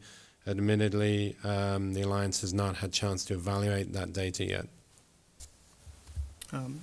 I don't have any other questions. Perhaps, I don't know if any of the other trustees do, but that's my... Trustee Blackwood, then Trustee Farwell. Thank you. One of the things that I had mentioned earlier when I was discussing this with some colleagues of mine, when it came to taking a look at people's propensities of use of information. And when we think about, or when we were discussing the idea of pamphlets in hotel rooms and the way that people travel now and technology and the way it all kind of blends together, one of the things that I gleaned from the Economic Alliance breakfast was that, you know, there are folks that absolutely respond to pamphlets and paper, any kind of paper in their hand. There's also a group of individuals that really respond to technology. And one of the first things that came to mind, and I don't intend to micromanage this, but I thought, gee, what if we could take information like this and actually transfer it to the television statements or channels that are actually in the rooms, especially when it comes to every hotel usually has a public service announcement channel that they have on the TVs. And so that may be one way of doing this, but I'd really like to see this actually presented to possibly the Board of Trustees here when it comes to maybe a committee of the whole, for example, just a rough draft to see how we're lining up and how we're working with the Economic Alliance and the data that was actually presented. I too agree that it's probably one good way to make sure that we're all on the same page, that we're utilizing every form of communication that we can, not just paper, but certainly technology and any other kind of messaging where we can get this information across. Trustee Farwell. Thank you. Charles, how many, you say every time we do this, we get about 2 or 3 years worth of use out of the pamphlets before we run out. How many pamphlets do we have remaining? Trustee Farwell, I don't know exactly how many we have remaining. We did a much larger print last time. That's why this cost is significantly lower than it was before. But I don't know off the top of my head how many we have remaining. Have we gotten any calls from hotels saying that they've run out? I would have to talk to my staff and see their communications, and I know they check periodically and make sure that they've got supplies. So I can't answer that either. Okay. The main reason is the information is pretty dated, with Arlington Theatres now closed and some of the new restaurants that have come in. So it's even if we have them available, the data is quite old in there. Right, and there lies part of my problem is when we're taking a look at a printing that's costing over $19,000 and it's going to be good for 2 to 3 years, and we have a preliminary report which, although hasn't been presented to the board yet, it was presented to the Economic Alliance, the Daily Herald, and other periodicals have reported the not necessarily favorable responses that we've seen as the end result of a 10-year campaign of Discover Arlington, indicating a 30% recognition of what it means to put $20,000 or nearly over $19,000 for another 3-year publication, when I have a feeling somebody's going to start taking a look at this again. I think it's going to be money ill spent. If I wouldn't mind printing a smaller amount until such time that might hold us over for 6 months, 8 months or something like that, which would be a fraction of the number that we're looking at now. But seeing as though we don't even know whether we've run out or come close to running out, I understand it is dated to a degree, but so will the publication of this $19,000 worth of print material once this whole updating is reviewed, and formation and a recommendation is going to be brought to the board. So I would not be in favor of this at this present time. Any other comments? Mr. Dixon? This is kind of spinning off of Trustee Farwell's comment. If we find that we're very short on these pamphlets, since this is the last meeting of the fiscal year, if it was determined that it was advisable to print some just to keep us going, and it was less than $10,000, which doesn't take board action, would the board be opposed to that? Trustee Farwell? Well, you can earmark it into the next year as a cost that wasn't allotted for, and it could go into the next year. It lapses. Unless there's an encumbrance and an award, it lapses. That's not a problem, to just let it lapse and rebudget it next year by means of a board amendment. So if you really don't want us to do this, that's all I'm trying to determine. I'd prefer that it come through lines of an amendment instead of just us not knowing that it's even occurring. I would have advised you, but that's fine. Any other comment? Your advice would be to go ahead and use this year's budget? No, I was just providing an option if the board was interested. It doesn't sound like the board is. Okay. No other comments? We have the item. It's recommended. Does anyone want to vote on this or make a motion? If not, it will be left. Mr. Siegel, we just, no action taken on the item, even though it was on the agenda. Okay. Those were the 2 items, and it's been a while. We did pass the rest of the consent agendas, Beckett. So, and we did vote on the storm sewers. So we're set all the way to new business. So I know we have a petitioner that's interested in that and being patient. Man Panzen, or I'll just call on Mr. Dixon. Well, I don't know if I can do it any better, Mayor, but this is Mampassan Restaurant on East Gulf Road. They're seeking an amendment to their special use ordinance to allow a 1,400 square foot expansion to their interior dining room and a capacity of 68 seats. They would also request repeal of a prior special use ordinance and a variation from Chapter 28 to waive the required traffic and parking study from a certified traffic engineer. The Plan Commission met on March 13, held a public hearing, and has recommended unanimously approval of this petition with conditions. If you could introduce yourselves, please. My name is Srinivas Nelavali. I'm the petitioner for the Petitioner and? My name is Mark Kipnis. I'm with Affiliated Realty and Management Company. We lease and manage the shopping center. The shopping center. Any additional comments on this, Mr. Perkins? I believe it comes with a, if I recall, unanimous vote? It was unanimously approved, 8-0 by the Plan Commission on March 13th. One of the things that they did ask was that prior to Village Board consideration that the petitioner investigate any additional methods that they could install in their facility to minimize some of the odor-related concerns that were brought forward by some residents at the Plan Commission meeting. In your packet, you'll see quite an extensive amount of research both by the petitioner and by the village's health department.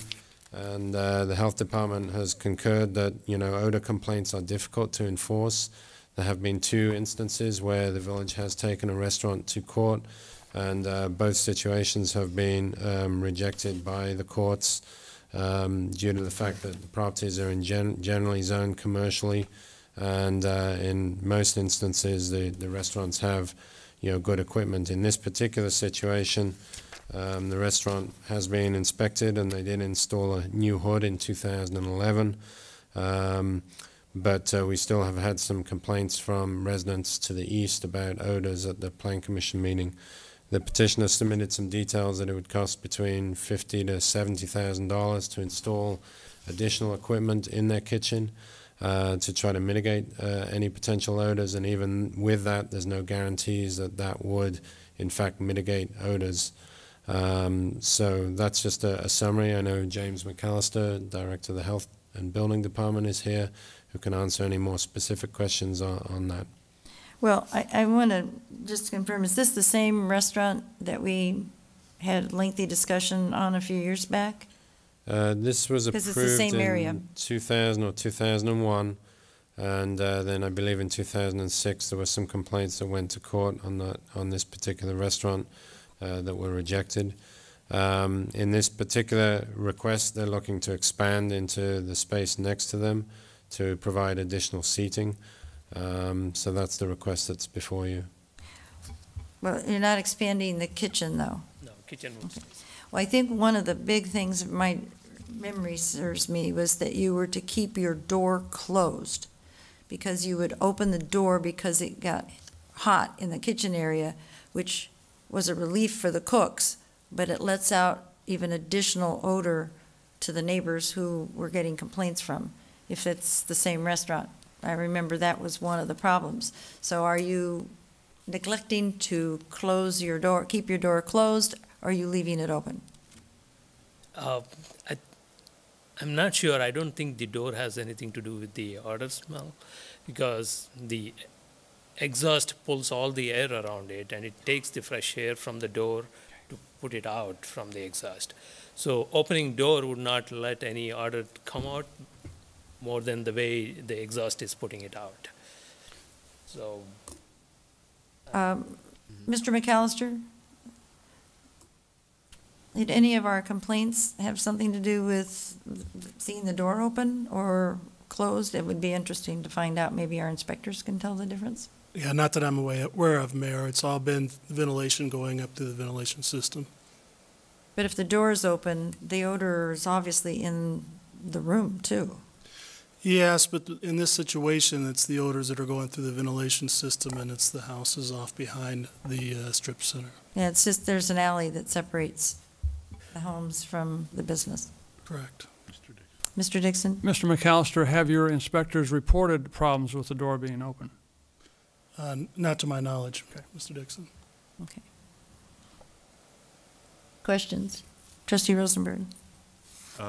James, is this addition, I don't know whether you can answer this, but maybe you can while you're there, is this to the east of where the existing restaurant is?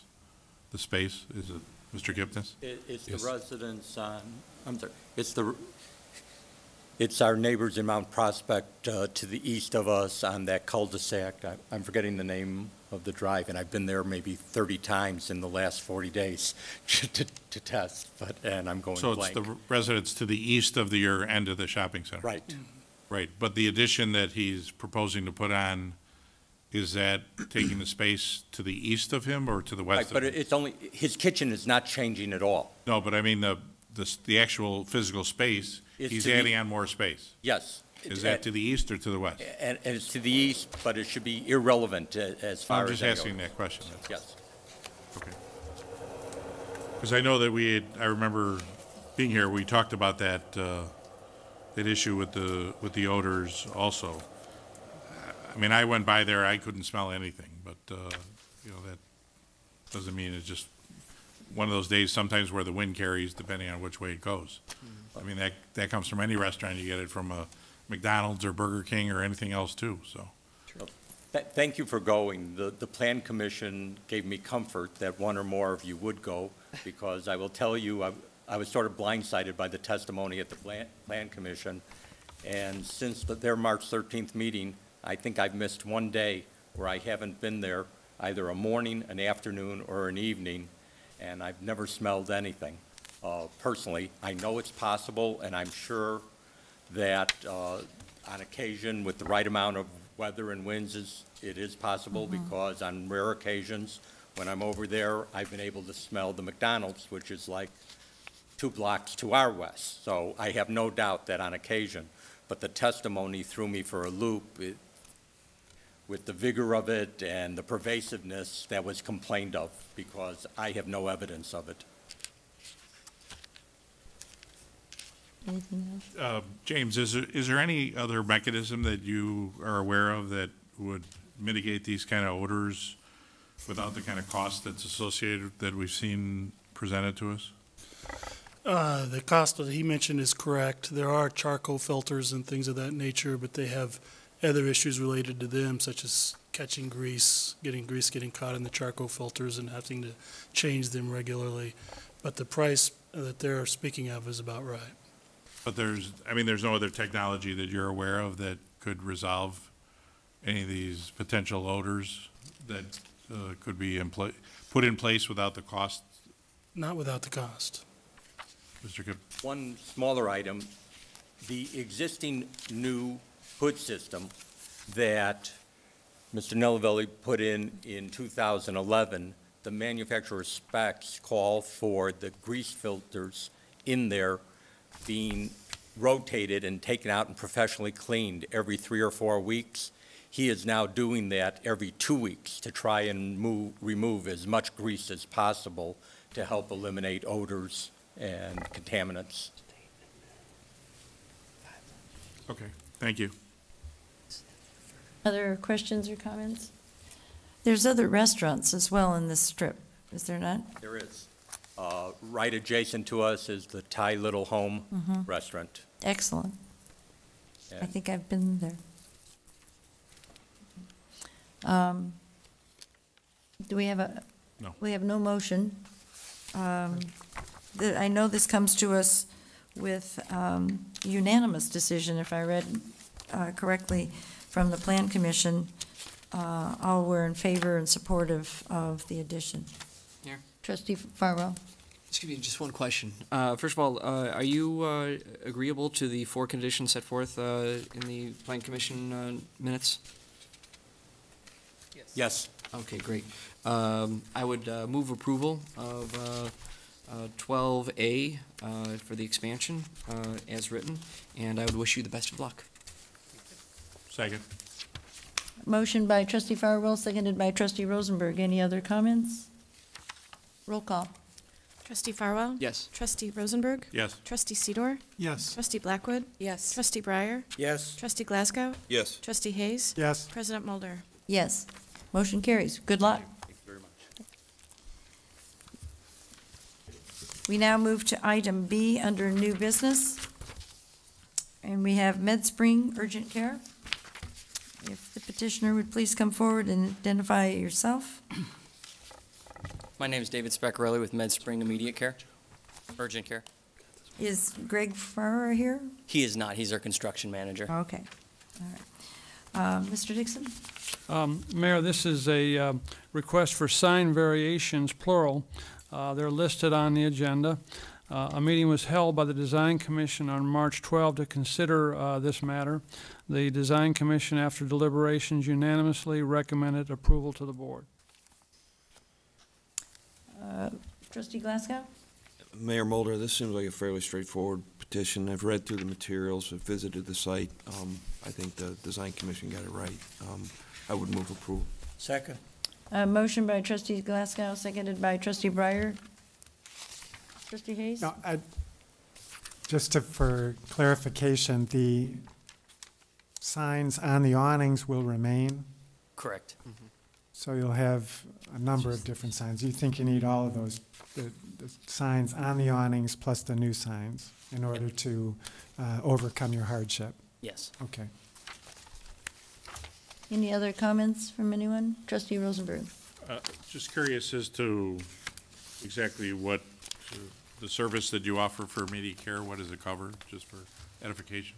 So it covers anything that's not life, limb, or vision threatening.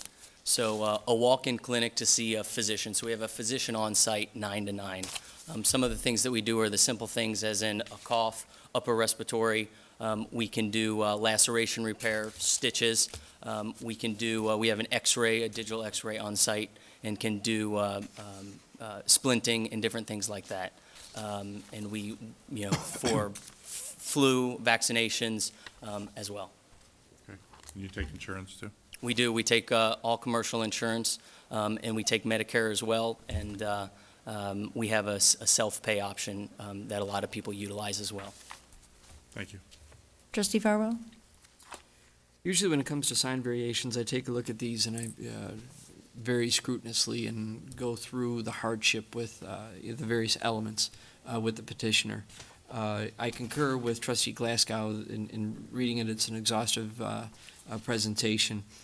I did think that the signage was probably a little bit aggressive as far as the amount and the size of the sign, but I believe your use is different than what we typically see, because the person coming to this facility is probably, one, certainly searching for this, and two, probably in some sort of pain management at the time while driving, or a concerned parent or a concerned person bringing somebody else.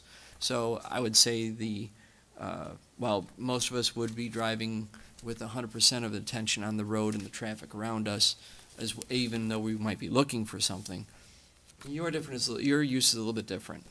And that's why this evening I would not be going through the same aggressive nature. I still think your south elevation illuminated sign is a little overkill, but given the nature of the use here, it's very unique and very specific. So I just wanted to go on record.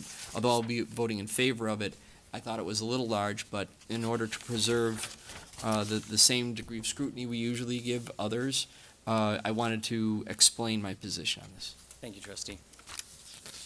Trustee Blackwood? And in conjunction with what Trustee Farwell was saying, this is an unusual site for an emergent or immediate care type of a facility, because you're really in a shopping center, and most folks don't expect to find it right there. And this is really an old restaurant that you redid and are using now in a different total use, period, correct? Correct. It was 3 restaurants prior to and was empty for a little over a year. Yes. So I think that the signage request and the variation is absolutely necessary. So I wish you well. Thank you, Trustee. Any other comments? We have a motion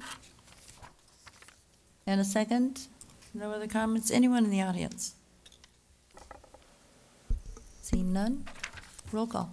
Trustee Glasgow? Yes. Trustee Breyer? Yes. Trustee Sidor? Yes. Trustee Blackwood? Yes. Trustee Farwell? Yes. Trustee Hayes? Yes. Trustee Rosenberg? Yes. President Mulder? Yes. Thank you. Good luck to you.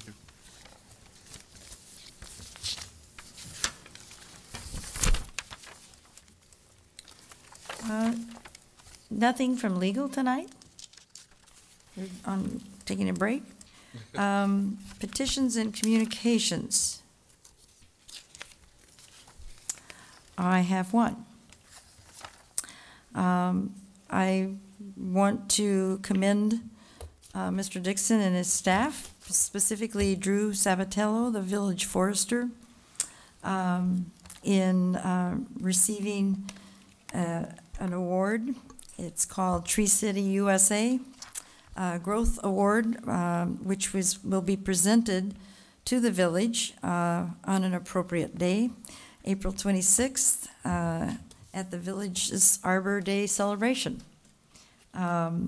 This is recognizing the extreme and involved, time-consuming EAB project, the emerald ash borer that has struck the tree that we happen to have 13,000 of, and so it's been devastating for a lot of our neighborhoods. And I felt it was important to announce at our meeting this evening.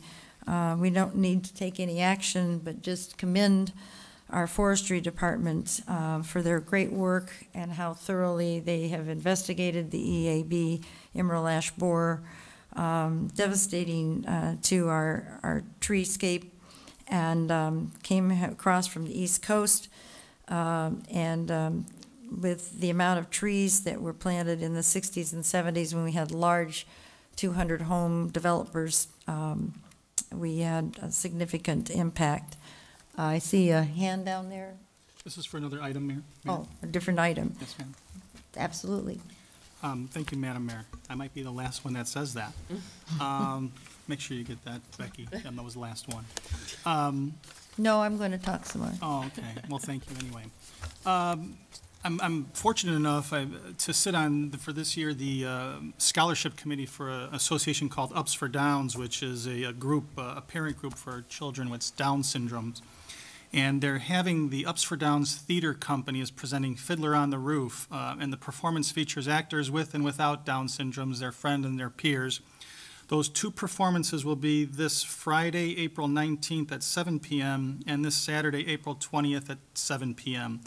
And they move from theater to theater, and this year it's in St. Viator's. So again, Ups for Downs Theater Company presenting Fiddler on the Roof. It's only $10 to get in. A great cause, Friday, April 19th at 7 and Saturday, April 20th at 7 p.m. If the weather's crummy and you got nothing to do, go watch these fantastic people perform. It's a wonderful association. Thank you, Mayor. Any other comments? I just would like to make a few comments of thank yous. First and foremost, I see in our audience Lori Harp and members of our 125 celebration group, and want to publicly, at my final meeting, thank Lori for all of her assistance over the years, all 20 years, but specifically with her role and leadership in the 125 and all the members that served on that, and there were many subcommittees throughout the year-long celebration. You really have done a tremendous job, and you managed to raise more money than you could find a way to spend, and you've spent the last checks contributing to our school district 25 and the NASCO, and a great fitting way to conclude a very successful year. You and your committee members, who are very active members throughout the village on an ongoing basis, please accept my personal, and I hopefully can reflect the Board of Trustees and staff, thanks to you and your committee for such a great job. As far as my last meeting, it seems as a few months has gone by, everyone that I've greeted, oh, this is your last. This is your last. And I'm looking forward to my last Arbor Day. that comes up at the end of this month. There are a few other items, but my biggest thanks goes to the residents who call this home. No offense to the members sitting on this board, no offense to any of our staff members, our community leaders, our business community, but when it all's said and done, it's the people that live here, that mow their grass, plow their driveway, help their neighbors, have block parties. They're the ones that set the stage. They're the ones that support the schools, youth athletic, partake in the Park District programs, volunteer at the schools, whether they be private schools or public schools. They've invested their heart and soul in the activities and support the many events that Special Events puts on. They're the people that we hope to try to continue to remind, support the local businessman. That's your neighbor, and that helps the village's need for fund. And I see our wonderful representative from one of our automobile dealers, representing Arlington Ford, who chairs our Economic Alliance. So I know, well, that's Mark Batiste from the Rorman Group. Oh, it's not Arlington Ford, you're right. Okay, thanks. Not yet. The business community is fabulous, and it means a lot that you're here tonight. We talk on the phone, looking for that Lexus dealer to open still. And but it's the business community along with our citizens and our staff. Mr. Dixon, 20 years has gone by quick for me. Maybe it's been a little longer for you, having to put up with me. And I don't suspect that it'll be a while before anybody's in your office almost every day saying, what about this, what about that? So thank you for all your patience and your support, and most importantly, the leadership of a fantastic staff, which you have pulled together to be a single unit and in concert, as opposed to having ever any problems that I can even think of. But you read about in other communities. Thanks to the many mayors that I work with in the Metro Mayors Caucus, Northwest Municipal Conference, some of those were referred to earlier, but also to the state of Illinois and the Illinois Municipal League. I guess when you're mayor for as long as I am, you get on all these committees. But hopefully we've benefited our local community with that representation throughout the time, and of course nationally with the U.S. Conference of Mayors. I think most of all my thanks go to two groups. My family, who were here, but they were falling asleep, so we sent them home. My grandchildren, all 5, and actually the 2 to come soon, were here as well, have been very patient with me. And the second group, they have been extremely patient, is the people that I'm sitting with up here. Thank you for always being here with me, and I'm not going to lose it. You are like my family, away from my family. And I appreciate not only those of you who are here tonight, but those I've served with all 22 years. And I don't want to forget my friends at the Park District who gave me my start, where I spent 12 years. It's been 34 of the best years of my life, half of my life. I'm looking forward to the third part of my career, which I have no idea, except about babysitting probably. And my final thanks, probably the most important, thanks to the citizens for giving me the opportunity to grow, learn, and serve. A motion for adjournment. Regrettably, I will motion to adjourn. Motion by Trustee Sidor. Second. Second by Trustee Glasgow. See, they like to sit at the end. It is the end. Thank you very much. All those in favor signify by saying aye. Aye. Opposed, say nay. Motion carries. this meeting and this president of the Village of Arlington Heights bids you adieu. Thank you very much.